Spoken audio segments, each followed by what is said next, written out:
¿Qué tal amigos y visitantes del canal?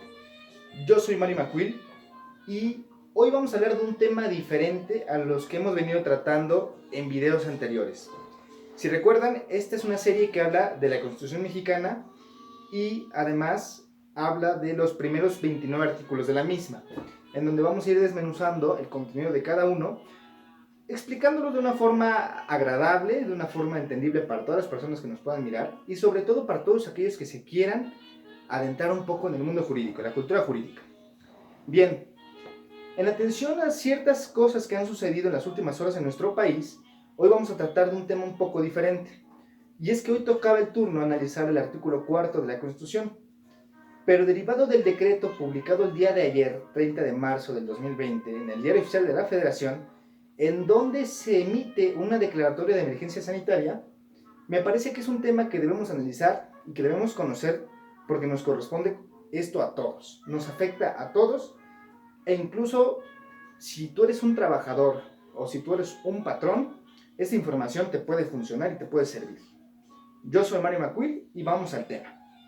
Bien, como decía, el día de ayer, 30 de marzo del 2020, se publicó en el Diario Oficial de la Federación, y esta información la pueden constatar en la página de internet, un decreto emitido por el Consejo de Salubridad General en el que se declara una emergencia sanitaria en nuestro país. Y este decreto tiene ciertas connotaciones que nos afectan a todos.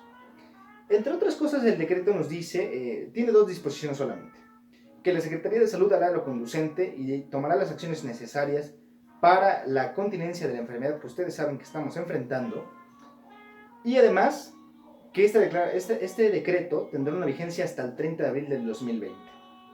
Ahora, hay dos cosas que tenemos que tomar en cuenta. El primero es que este decreto no está aislado, sino que tiene un sustento con dos decretos anteriores. El primero fue emitido y publicado en el Diario Oficial de la Federación el 24 de marzo del 2020. Este fue suscrito por el secretario de Salud y en el mismo nos está estableciendo algunas medidas preventivas a implementar para la continencia de esta enfermedad. Entre otras cosas, tenemos establecidos en ese decreto la suspensión de labores en el sector público-privado. Y esto es una parte muy importante porque especifica que se deberán respetar las condiciones las condiciones de trabajo de todos los trabajadores, tanto del sector privado y del sector público. Hay otras cosas más, como por ejemplo la suspensión de actividades en campos abiertos o bien que concentran a más de 100 personas. Actividades escolares quedan suspendidas hasta el 19 de abril del 2020, según la declaratoria emitida por la Secretaría de Educación Pública.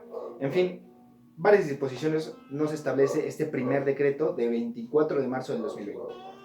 Y hubo un segundo, que fue publicado en el Diario Oficial el día 27 de marzo del 2020.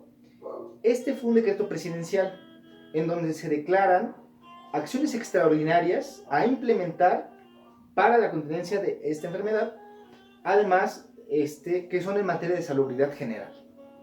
Bien, estos son los dos antecedentes. La segunda cosa que tenemos que tomar en cuenta para entender perfectamente esta declaratoria de emergencia sanitaria es quién es el Consejo de Salubridad General y por qué es esta autoridad sanitaria la que emite el decreto y no el presidente de la República, por ejemplo. Bueno, entonces es importante entender qué es este consejo. Y la definición nos las va a dar el reglamento interno del Consejo de Salubridad General y nos dice el primer artículo que es un órgano colegiado, básicamente un órgano de gobierno compuesto por diferentes autoridades y va a ser una autoridad en materia sanitaria reconocida por la Ley General de Salud. Este consejo es integrado por diferentes secretarios de Estado y lo pueden constatar directamente en el reglamento interno. Y vamos a tener desde el secretario de Hacienda hasta el secretario de Salud, obviamente. Incluso también el rector de la UNAM, por ejemplo. Así como los directores de principales unidades médicas, tanto de cuerpos colegiados en materia educativa, obviamente en materia de salud, como las ya mencionadas secretarías de Estado. En fin, es un mundo de personas los que integran este Consejo de Salubridad General y es la autoridad máxima en materia de salud en nuestro país. Bien, dicho esto y entendido un poco más qué es este consejo, y en el entendido de que son ellos quienes emiten esta declaratoria de emergencia, toca el turno analizar cuál es el fundamento del porqué, de cómo hacen este decreto. Y curiosamente, uno de los fundamentos constitucionales de este decreto justamente es el artículo 4, el que nos tocaba analizar en este video. Y es que este artículo de la Constitución nos establece el derecho universal a la salud. Lo pueden constatar en el párrafo 4 de ese mismo artículo. Y este nos habla además que existen facultades expresas del Congreso de la Unión, en el artículo 73, en materia de salud. Y entonces nos tenemos que remitir a ese artículo 73, fracción 16, en el que vamos a encontrar una disposición que faculta al Congreso de la Unión a generar leyes, a legislar en materia de salud. Ahora, yéndonos a esta fracción de este artículo, vamos a encontrarnos que hay un subinciso, que de manera técnica se le llama una base constitucional, la base número 1, y nos dice que el Consejo de Salubridad General será directamente encabezado por el Presidente de la República y todas sus disposiciones serán de carácter general y obligatoria para todos los que estamos en este país. Si nos vamos a la siguiente disposición, nos establece que ellos actuarán en casos de epidemias graves o en casos de enfermedades extraordinarias que pongan en riesgo inminente la salubridad general de todo el país. Y ya por último, si atendemos a la tercera base de esta fracción, nos dice que será una autoridad sanitaria, el Consejo de Salubridad, en los términos de la Ley General de Salud, y además sus órdenes serán de carácter ejecutivo. No tienen que ponerse en duda, son de carácter urgente. Bien, entonces también nos toca adentrarnos un poquito en el contenido de la Ley General de Salud, y no vamos a hacer esto tan largo. Básicamente tenemos 4 artículos que interceden directamente en este decreto de declaratoria de emergencia. Y tenemos el artículo 3 y el artículo 4 de la Ley General de Salud en primer término. Este primer artículo nos establece que es materia de salubridad general la prevención y el control de las enfermedades. Y el artículo 4 nos establece que es una autoridad sanitaria el Consejo de Salubridad General. Sé que se escucha muy repetitivo, pero es importante dejar esto muy en claro. Bien, serán competencia del Consejo de Salubridad General, según el artículo 17, todas aquellas disposiciones que se pueden interpretar de la fracción 16 del artículo 73 de la Constitución. Sé que esta es una cuestión técnica, pero es importante. ¿Por qué? Porque como ya lo habíamos establecido, este artículo 73 habla de las facultades del Congreso de la Unión para legislar en materia de salud. Entonces, si hacemos esta concatenación de artículos, podemos deducir que el Consejo de Salubridad, al ser una autoridad constitucional, tiene facultades expresas para hacer lo necesario para interceder en asuntos en materia de una epidemia, como lo estamos viviendo hoy en día. Bien, hay otras disposiciones de la Ley General de Salud, no vamos a entrar en ellas, pero lo que sí quiero adentrarme un poco más es en qué implicaciones jurídicas va a tener este decreto de declaratoria de emergencia, porque es un hecho que nos va a afectar a todos. Desde la suspensión de actividades hasta las personas que tienen un trabajo, nos va a afectar. Y vean, esta declaratoria activa disposiciones expresas de otros artículos de otras leyes. Y vamos a hablar el caso concreto de la Ley Federal del Trabajo. Verán, hay ciertas disposiciones que suspenden de manera temporal el ejercicio de las relaciones laborales, es decir, la prestación de servicios como trabajadores y patrones. Y bien, el artículo 42 bis de esta ley, de la Ley Federal del Trabajo, nos establece que en caso de que una autoridad competente, como lo es el Consejo de Salubridad General, emita una declaratoria de emergencia sanitaria, se estará a lo dispuesto de un diverso artículo, que es el 429 de esta ley, fracción cuarta. Y si nos vamos a esta disposición, dice lo siguiente puntualmente: el patrón no requerirá aprobación o autorización de un tribunal y estará obligado a pagar a sus trabajadores una indemnización equivalente a un día de salario mínimo general vigente por cada día que dure la suspensión, sin que ésta pueda exceder un mes. Bien, y es que esto también nos remite a otra disposición que básicamente habla en que las suspensiones de las relaciones laborales serán de manera temporal cuando sea por la declaratoria de emergencia de una autoridad sanitaria. ¿Sale? Entonces, ¿qué quiere decir esto? Si tú eres un trabajador, a partir de la declaratoria de emergencia sanitaria publicada el día de ayer, tienes derecho a una indemnización desde el día 24 de marzo del 2020.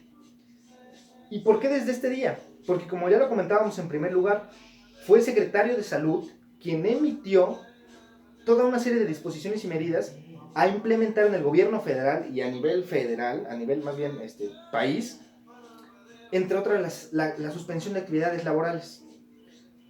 Hasta que no existiera esta declaratoria de emergencia, no podíamos acceder a esta disposición de la Ley Federal del Trabajo. Ahora ya, y tiene efectos retroactivos. Entonces, si nosotros hacemos las cuentas, son un total de días inactivos, según ya las disposiciones de la ley, de 27 días. Y el salario mínimo general vigente está en 123 pesos con 22 centavos. Fácil hacer una operación matemática de multiplicar estos 27 días por estos 123 pesos, nos va a dar una cantidad aproximada. Aquí la tengo, háganlo ustedes en casa como ejercicio. Y entonces sugerimos lo siguiente: si tú eres un trabajador, tienes el derecho de requerirle a tu patrón esta indemnización constitucional y además protegida por la Ley Federal del Trabajo. Si tú eres un patrón, estás obligado a pagar esta indemnización, pero para ambos, trabajadores y patrones. Todo lo que tiene que ver con las relaciones de trabajo derivada de un contrato colectivo de trabajo o un contrato individual de trabajo, en cuanto a las prestaciones que sean más allá del salario mínimo general vigente, sugerimos siempre el diálogo. ¿Por qué? Porque es un tiempo difícil, en donde la economía no avanza de la forma en que debería de ser, las proyecciones que hacen las empresas no son las, no son las mejores para este tipo de contingencias. Entonces, siempre es mejor llegar a un acuerdo, porque de nada nos sirve decir tanto uno o al otro. El patrón decir no te voy a pagar nada, porque seguramente si te vas a una junta de conciliación y arbitraje, o bien a un posterior tribunal laboral, vas a ganar siempre, trabajador. Pero del otro lado, ¿no? Si tú eres el trabajador y le exiges a tu patrón y tu patrón no puede pagar porque de verdad las condiciones no dan para eso, pues de nada te va a servir que vayas y comiences un procedimiento en la Junta de Conciliación y Arbitraje, tengas tu laudo y bueno, vamos, a lo que queremos llegar con este punto es que no hagamos no generemos condiciones más difíciles de lo que ya son. Solamente exijamos lo que nos corresponde a partir de este decreto y lo demás genérenlo a través del diálogo. Esa es la recomendación siempre. Y bueno, hay otra implicación más bien hay otras implicaciones más derivadas de este decreto de declaración de emergencia sanitaria, pero lo seguiremos viendo con el tiempo, porque como lo mencionaba, este decreto tiene dos disposiciones.